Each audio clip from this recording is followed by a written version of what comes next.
Hello दोस्तों, सभी से नमस्ते प्रणाम। तो आप लोग कैसे हैं? आशा करते हैं सभी लोग अच्छे होंगे, स्वस्थ होंगे, मस्त होंगे। स्वागत करते हैं अपने यूट्यूब चैनल पे। हम लोग लेकर आए हैं एक विवाह गीत का उठान गीत।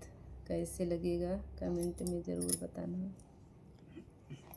राम लक्ष्मण चले बन के आहे रावा, सीता के गोड़ी लाखी चाई जी।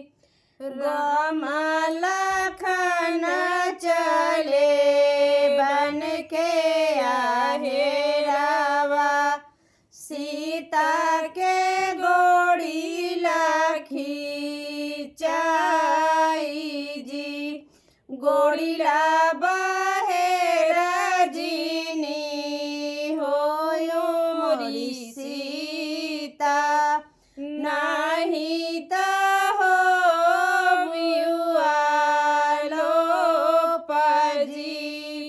गोड़ी ला बहे रजनी हो मोरी सीता, नहीं त हो विवालो पजी।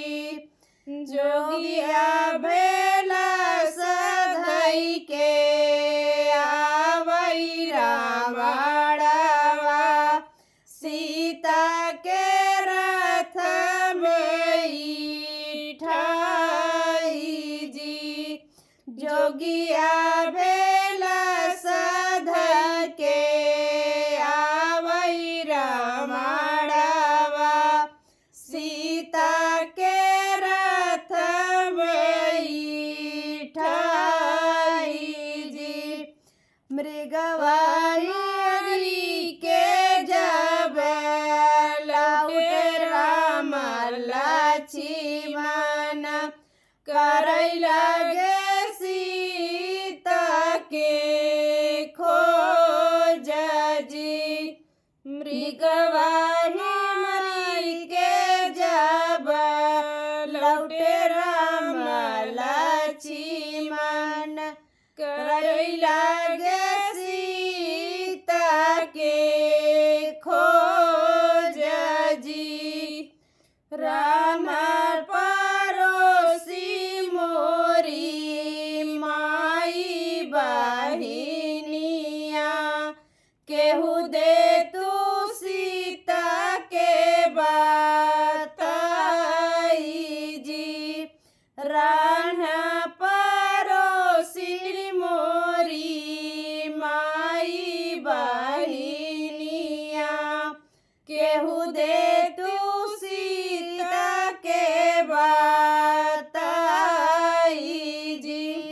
जोगिया भेला सधई के आवई रावणवा, सीता के रथ बैठाई